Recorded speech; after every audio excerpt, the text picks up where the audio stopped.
As everybody knows, I and no one else on this show has any respect for Fox News.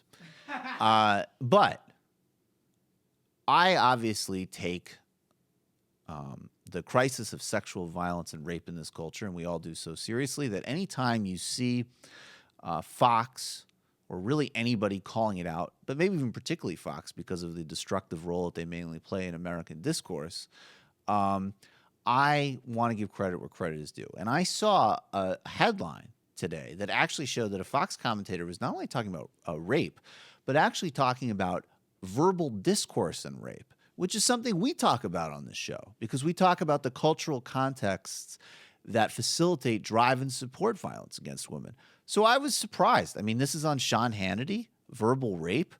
That's sort of stunning. Let's play this sound and let's see what this columnist, Star Parker, has to say, because maybe she's onto something. Let me put it in context then, because I was in that room, and it was frankly verbal rape. Because Wow.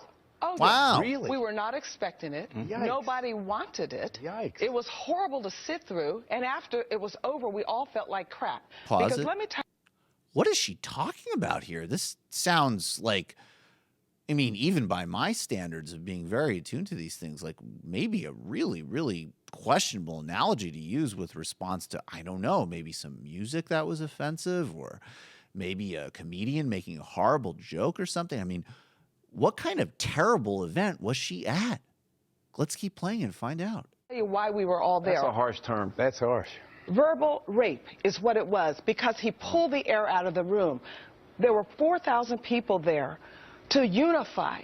The question on the table: three major religions get along. Can the Jew, can the Muslim, can the Christian? They came together to pray. What made it worse is my title of my book, Blind Conceit.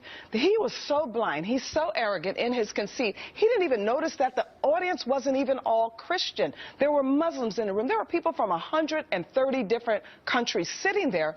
Oh, wait. I get it. Star Parker, this columnist for townhall.com and probably formerly of the Families for Families of Families with Families, blah, blah, blah, Patriot Families, was comparing President Obama talking about the Crusades and the Inquisition to being verbally raped at the prayer breakfast.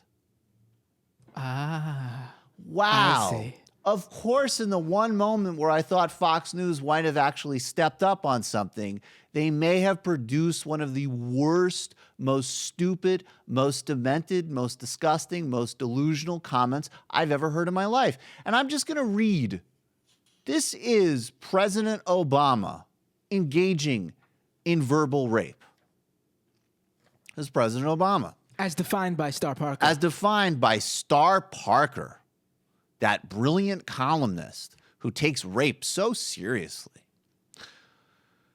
This is President Obama. Humanity has been grappling. I don't know. I shouldn't do the impression for this. Humanity has been grappling with these questions throughout human history. Unless we get on our high horse and think this is unique to some other place, remember that during the Crusades and the Inquisition, people committed terrible deeds in the name of Christ. In our home country, slavery and Jim Crow were all too often justified in the name of Christ.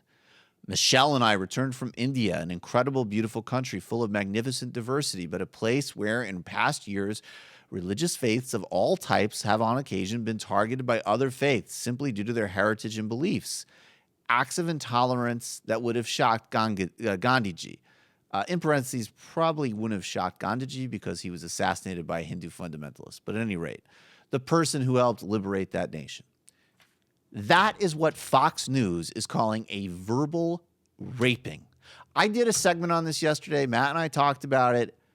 I thought, how much more could there be to say?